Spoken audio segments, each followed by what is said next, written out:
नमस्कार दोस्तों, स्वागत है आप सभी का सुपर आईएएस पर। आसाम से एक बहुत ही शानदार खबर सामने आ रही है। केंद्रीय सरकार, राज्य सरकार और आसाम के 8 जो उग्रवादी समूह थे उन्होंने अब मिलकर के एक ट्राईपार्टाइट पीस एग्रीमेंट को साइन कर लिया है। आप लोग यहाँ पे देख सकते हैं, ये वाली खबर हिंदुस्तान टाइम्स के तरफ से आई है। Centre science tripartite peace deal with 8 tribal outfits. और भारत के जो गृह मंत्री हैं अमित शाह, उन्होंने कहा है कि ये आसाम के लिए एक बहुत ही इंपॉर्टेंट डे होने वाला है। बल्कि आप यहाँ भी देख पाएंगे टाइम्स ऑफ इंडिया की खबर, Assam government science piece agreement with insurgents. तो हम लोग यहाँ पे बात करने वाले हैं कि असल में कौन से वो 8 ट्राइबल आउटफिट्स हैं जिनके साथ ये एग्रीमेंट को साइन किया गया है।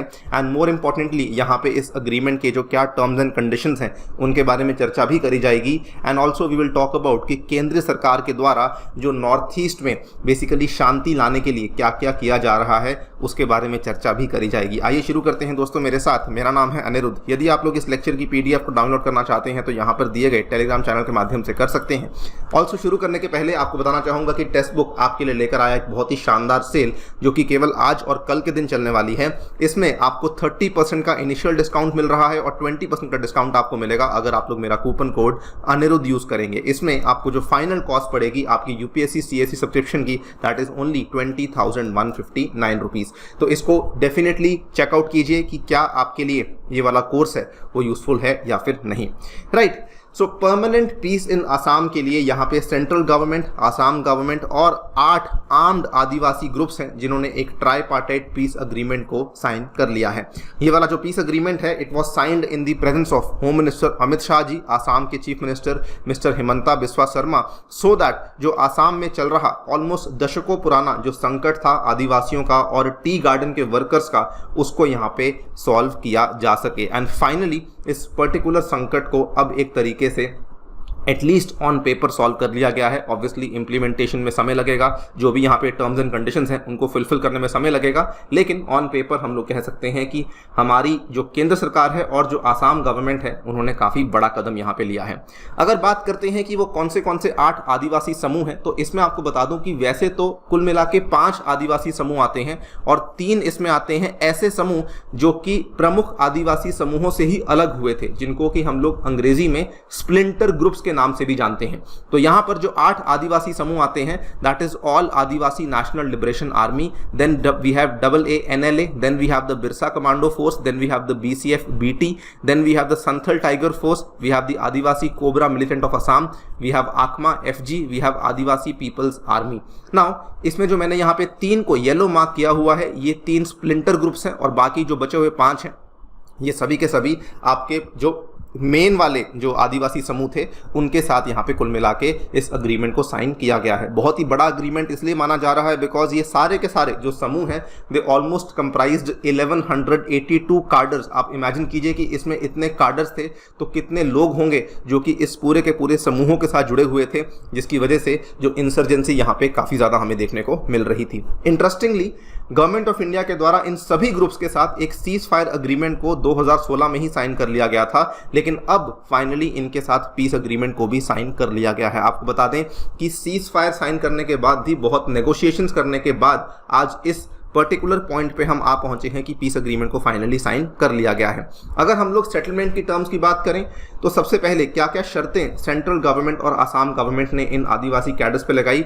उन्होंने कहा सबसे पहले आप किसी प्रकार का कोई भी हिंसा नहीं करेंगे और आप जो है रूल ऑफ लॉ को फॉलो करेंगे और आप जो है पीसफुल डेमोक्रेटिक प्रोसेस को भी यहाँ पे ज्वाइन करेंगे। बदले में सेंट्रल गवर्नमेंट ने कहा कि हम आपके लिए क्या क्या करने वाले हैं, we will fulfil the Adivasi groups political, economic and educational aspirations. उसके बाद जो आपका सोशल, कल्चरल, लिंग्विस्टिक और एथनिक आइडेंटिटी है, जो आपकी पहचान है, उसको हम लोग प्रोटेक्ट करेंगे, प्रिजर्व करेंगे और प्रमोट भी करेंगे। साथ ही में हम लोग रैपिड डेवलपमेंट करवाएंगे टी गार्डन्स की और आदिवासी विलेजेस ऑफ आसाम की। हम लोग आदिवासी वेलफेयर और डेवलपमेंट काउंसिल भी एस्टैब्लिश करेंगे और जो भी आर्म्ड कैडर्स जो कि आज यहाँ पे अपने हथियारों को गिरा रहे हैं उनको हम लोग रिहैबिलिटेट करेंगे and ensure welfare of tea garden workers. और सबसे बड़ी चीज़ इन्होंने कहा है कि आने वाले 5 सालों में कुल मिला के 1000 करोड़ का रिलीफ पैकेज दिया जाएगा, जिसमें से 500 करोड़ सेंट्रल गवर्नमेंट ऑफर करेगी और 500 करोड़ स्टेट गवर्नमेंट ऑफर करेगी, जो कि 5 सालों में बेसिकली इंफ्रास्ट्रक्चर डेवलपमेंट के लिए इस्तेमाल किया जाएगा in the villages and areas with tribal population. So these are the terms and conditions जो कि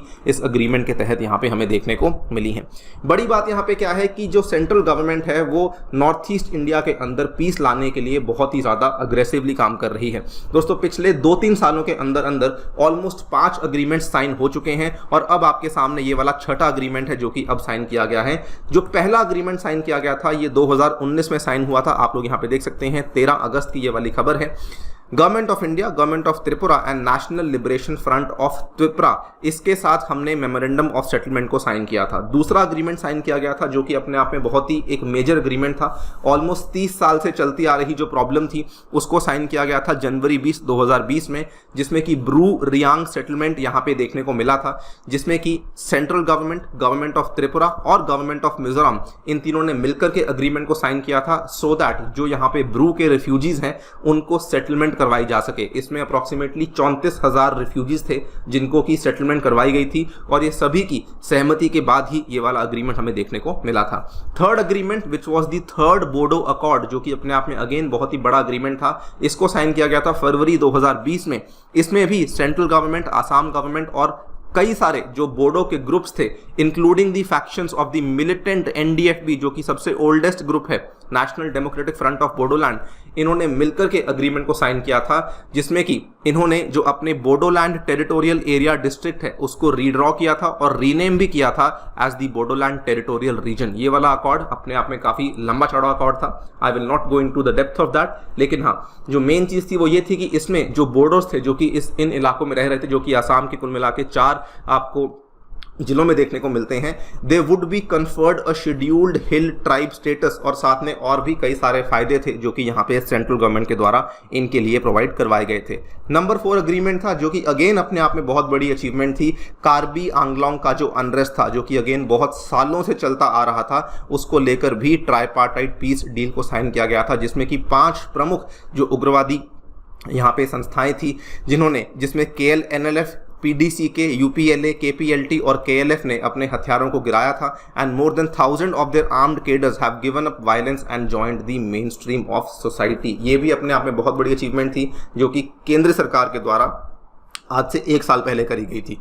एंड इस साल की बड़ी अचीवमेंट क्या थी, मार्च 29 को जो आसाम मेघालय के बीच में जो बॉर्डर डिस्प्यूट को रिजॉल्व करवाया गया था। ये भी दोस्तों कम से कम 50 साल पुराना बॉर्डर डिस्प्यूट था जिसको कि रिजॉल्व करवाया गया था, जिसमें वैसे तो 12 सेक्टर्स आते हैं जहां पर आपको डिस्प्यूट देखने को मिलता है, लेकिन इसमें जो 6 सेक्टर्स थे इसमें आपके डिस्प्यूट को रिजॉल्व करवा दिया गया था। ये भी बहुत बड़ी अचीवमेंट थी और इसके बाद भी उम्मीदें बहुत ज़्यादा बढ़ गई थी कि आसाम में जो है इंसर्जेंसी अब जड़ से खत्म हो जाएगी और जो यहाँ पर बॉर्डर की प्रॉब्लम्स हैं वो भी काफ़ी कम हो जाएंगी। ये 5 अग्रीमेंट साइन होने के बाद अब आपके सामने छठा अग्रीमेंट है जो कि रिसेंटली साइन किया गया है, and that is why Amit Shah ji ने रिसेंटली कहा है दैट जो भी अकॉर्ड्स हम आदिवासी ग्रुप्स के साथ आज की घड़ी में साइन कर रहे हैं, they basically are another milestone in the direction of making north east extremism free by 2025। यानी कि हम लोग पूरे नॉर्थ ईस्ट में से जो कट्टरपंथी है इसको 2025 तक निकाल देंगे।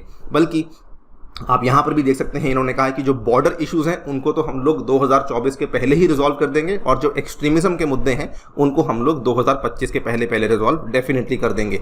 इन्होंने बल्कि जब ये वाला अग्रीमेंट साइन हुआ इसके इमीडिएटली बाद इन्होंने CM ऑफ आसाम और अरुणाचल प्रदेश के साथ दोनों के साथ मिलकर के बातचीत करी और उनको भी ये रिक्वेस्ट किया, ये अर्ज करी कि जो भी आपके बीच में डिस्प्यूट चल रहा है उसको भी सबसे पहले रिजॉल्व कीजिए सो दैट हम लोग जो बॉर्डर डिस्प्यूट्स हैं उसको यहाँ पे जल्द से जल्द रिजॉल्व कर सकें। इनफैक्ट केवल इतना ही नहीं, अगर हम लोग केवल आसाम की बात करें तो आसाम में भी जो इंसर्जेंसी है वो काफ़ी हद तक ख़त्म हो चुकी है। यहाँ पे जो आसाम के CM हैं मिस्टर शर्मा, इनका ये मानना है कि केवल 2-3 ग्रुप्स बच चुके हैं जिनके साथ अगर हमने पीस पैक्ट्स को साइन कर लिया उसके बाद Assam will be fully insurgency free and peaceful. तो येस, इन माय ओपिनियन बहुत बड़ी अचीवमेंट है जो कि यहाँ पे सेंट्रल गवर्नमेंट कर रही है। यहाँ पे इन्होंने बताया कि डिमासा के साथ जो अकॉर्ड है वो बाकी है, उसके बाद जो पुराना उल्फा के साथ अकॉर्ड वो बाकी है, और कमतापुर जिसको कि हम लोग KLO के नाम से जानते हैं उसके साथ जो अकॉर्ड है वो बाकी है। इन तीनों को अगर हम छोड़ दें तो उसके अलावा आसाम में जितने भी फैक्शंस थे, जितने भी ग्रुप्स थे, जितने भी समूह थे, उन सभी के साथ सेंट्रल गवर्नमेंट के द्वारा ना केवल सीज फायर बल्कि आपका जो पीसफुल अग्रीमेंट है, पीस ट्रीटी है, उसको भी साइन कर लिया गया है।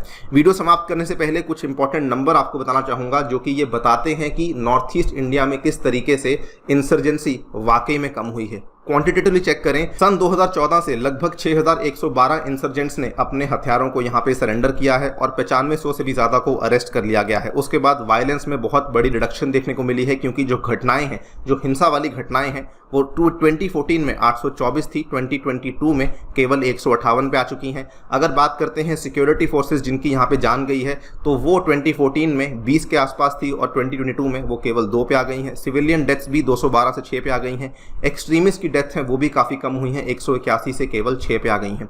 ये क्लियरली बताता है कि जो सेंट्रल गवर्नमेंट के स्टेप्स हैं, जो भी वो नॉर्थ ईस्ट में पीस लाने के लिए कर रहे हैं, वो डेफिनेटली अच्छा फ्रूट लेकर आ रहे हैं। और इसका इम्पैक्ट, बल्कि आप ये भी देखिए कि कुल मिला के जो आफ्सपा है उसको भी बहुत सारे इलाकों से हटाया जा चुका है।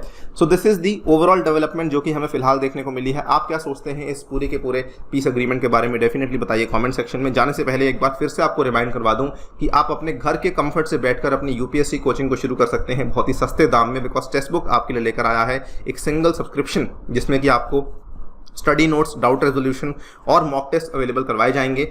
इसमें आपको हमारे द्वारा भी डेडिकेटेड लेक्चर्स प्रोवाइड करवाए जाएंगे और ये सभी की सभी चीज़ें आपको मिलेंगी मात्र 20,159 रुपये में। अगर आप लोग मेरा कूपन कोड अनिरुद्ध यूज़ करते हैं, उस केस में आपको ये वाला प्राइस यहाँ पे अवेलेबल करवाया जाएगा। Thank you so much for listening, stay tuned and stay